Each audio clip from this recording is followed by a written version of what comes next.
पश्चिम बंगाल में सत्ता बदल चुकी है। शुवेंदु अधिकारी ने सरकार की कमान संभाल ली है और पहली ही कैबिनेट में शुवेंदु अधिकारी ने कई बड़े फैसले लिए हैं। इन फैसलों का असर राज्य सरकार पर और वहां की आवाम पर साफ तौर पर दिखाई देगा। जो भारतीय जनता पार्टी ने अपने संकल्प पत्र में वादा किया था कि सरकार बनने के बाद उन सभी वादों को इम्प्लीमेंट किया जाएगा, शुवेंदु अधिकारी ने पहली ही कैबिनेट में कुछ ऐसे बड़े फैसले लिए हैं जो पूर्ववर्ती सरकारें उनको लागू नहीं होने देना चाहती थी।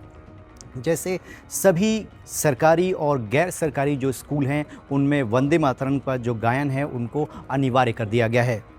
जो पश्चिम बंगाल का शिक्षा विभाग है उसने इस बात की जानकारी दी है और खुद राज्य के मुख्यमंत्री शुवेंदु अधिकारी ने अपने एक्स पोस्ट पर ये पोस्ट किया है कि जितने भी सरकारी और गैर सरकारी स्कूल हैं वहाँ पर वंदे मातरम का गायन जो है वो अनिवार्य किया गया है। लेकिन इससे पहले जो ममता बनर्जी की सरकार थी उसमें ये प्रथा नहीं थी, लेकिन उन तमाम आदेशों को निरस्त कर दिया गया है और ये फैसला लिया गया है कि ये कंपल्सरी होगा और सभी सरकारी और गैर सरकारी जो कि सरकार से ऐड लेते हैं उनको वंदे मातरम का गायन जो है वो अनिवार्य करना होगा। इससे राष्ट्रवाद की जो भावनाएं हैं उससे जो बच्चे हैं वो जुड़ते हैं, ये कहा गया है और इससे जो है एक राष्ट्र की एकता और इस गायन का जो महत्व है वो आने वाली पीढ़ी जो है वो जान सकेगी, इसलिए इस फैसले को लिया गया है। चूँकि शुवेंदु अधिकारी पर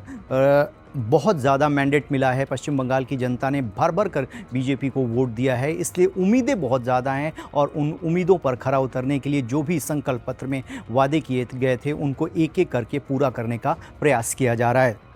केंद्र सरकार की बहुत सारी ऐसी योजनाएं थीं जो ममता सरकार इम्प्लीमेंट नहीं करती थी।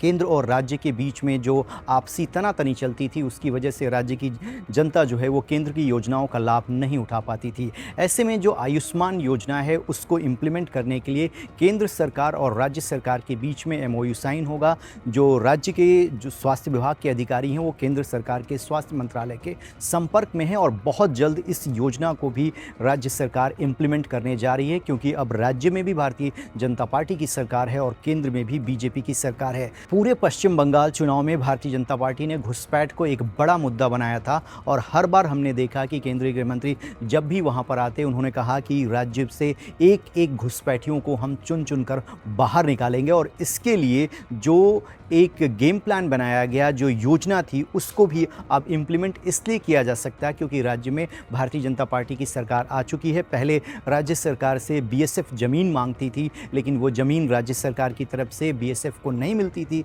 जिसलिए जो फेंसिंग का काम था लगभग 500 किलोमीटर का वो नहीं हो पाता था। और अमित शाह ने ये कहा था कि जैसे ही हमारी सरकार बनेगी इस काम को भी हम बहुत जल्द से जल्द अमल में लाएंगे। अब शुवेंदु अधिकारी ने इस बात के भी इंडिकेशन दे दिए हैं कि BSF के साथ एक बहुत बड़ा एग्रीमेंट होने जा रहा है जिसमें 600 के आसपास जो है एकड़ ज़मीन जो है वो BSF को हैंडओवर की जाएगी और बहुत जल्द फेंसिंग का काम जो है वो पूरा किया जाएगा, ताकि जो बांग्लादेश की तरफ से इलीगल तरीके से घुसपैठ की प्रक्रिया होती है बांग्लादेश से पश्चिम बंगाल में जो लोग आते हैं गलत तरीके से, वो फेंसिंग हो जाएगी तो वो उसको रोक लिया जाएगा।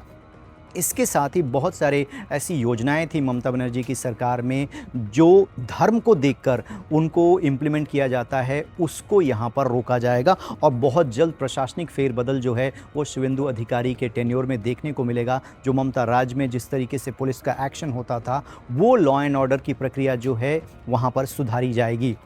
सबसे महत्वपूर्ण बात यह है कि लॉ एंड ऑर्डर को मेंटेन करना और मुस्लिम तुष्टीकरण जो उस वक्त की सरकार में होता था वो इस सरकार में नहीं होगा। ये प्रायोरिटी भी जो है वो शुवेंदु अधिकारी सरकार की है। सूत्रों से मिली जानकारी के मुताबिक जो है संकल्प पत्र में भारतीय जनता पार्टी ने जो वादे किए थे उनकी एक लिस्ट बनाई गई है, उनकी पूरी एक फहरिस्त है और उनको किस तरीके से इम्प्लीमेंट किया जाएगा इसके लिए 100 दिनों का टारगेट रखा गया है। 100 दिनों में शुवेंदु अधिकारी के पास उन तमाम कामों की लिस्ट है जो प्रायोरिटी पर ये सरकार पूरा करना चाहती है और उनके लिए एक्शन प्लान क्या होगा वो अधिकारियों के साथ बैठक की जा रही है। आपने तस्वीरों में देखा होगा कि जब ओथ टेकिंग सेरेमनी हो रही थी, प्रधानमंत्री वहां पर पहुंचे थे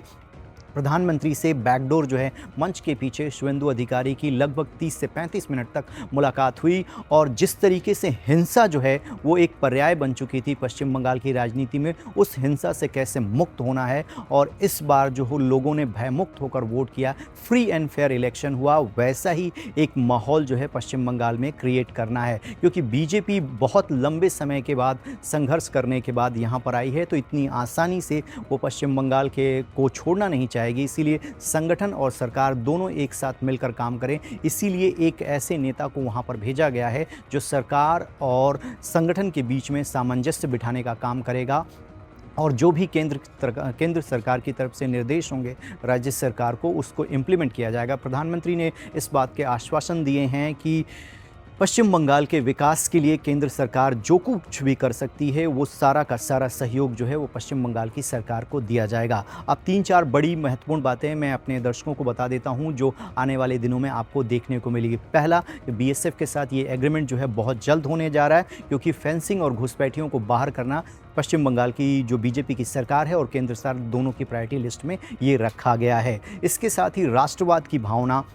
जो बंगाल की अस्मिता है, बंगाल का जो गौरव रहा है, उन स्थानों का डेवलपमेंट करना भी भारतीय जनता पार्टी की सरकार के एजेंडे में होगा। इसलिए आपने देखा होगा कि जैसे ही शपथ ग्रहण का समारोह हुआ, शुवेंदु अधिकारी वहां से निकलकर रविन्द्रनाथ टैगोर के जो जन्म स्थान था, उनकी जन्मस्थली थी, वहां गए थे और भारतीय जनता पार्टी के जो फाउंडर मेंबर थे दीनदयाल उपाध्याय, वहां पर उनके आवास पर गए थे और इन दोनों महापुरुषों के योगदान को कभी भुलाया नहीं जा सकता। इस स्थान को भी डेवलप किया जाएगा ताकि जो ममता बनर्जी की सरकार का ये आरोप था कि बीजेपी अगर सत्ता में आती है तो बंगाल की अस्मिता को वो खत्म कर देगी, इस अस्मिता को, इस भ्रम को तोड़ना जो है इस सरकार की प्रायोरिटी लिस्ट में माना गया है। तीसरा सबसे बड़ा काम कि केंद्र सरकार की बहुत सारी योजनाएं जो इम्प्लीमेंट नहीं हो पाती थी, राज्य और सेंटर के बीच में जिस तरीके से मतभेद चलता था, उस मतभेद को दूर करने का काम होगा और आयुष्मान जैसी योजनाएं जो हैं वो यहाँ पर इम्प्लीमेंट होंगी और उसके लिए जो फंड है वो राज्य सरकार और केंद्र सरकार दोनों को देना होता है। इसलिए जो सड़क का इंफ्रास्ट्रक्चर है और पोर्ट के मामले में भी, चूँकि बंगाल में जो है समंदर है और पोर्ट का डेवलपमेंट भी होगा और बहुत सारे प्रोजेक्ट और इंफ्रास्ट्रक्चर के काम जो है वहाँ पर कराए जाएंगे। ये सरकार की प्रायोरिटी है और शुवेंदु अधिकारी ने पहली ही कैबिनेट में इन तमाम फैसलों को लेकर ये संकेत दे दिया है कि आने वाले दिनों में सोनार बांग्ला का जो स्वप्न रहा है भारतीय जनता पार्टी को, उसको साकार करने के लिए जो ब्लूप्रिंट तैयार किया गया है उसको जल्द से जल्द अमल में लाया जाएगा। खबरों की रणभूमि में यहां शोर नहीं, सोच लड़ती, जहां शब्द नहीं, फैक्ट्स वार करते हैं और हर सवाल खोलता है सच की नई परत।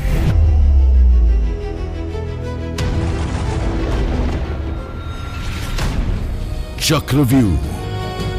आपके अपने सुमित अवस्थी के साथ सोमवार से शुक्रवार शाम 6:57 पर टाइम्स नाउ नव भारत पर।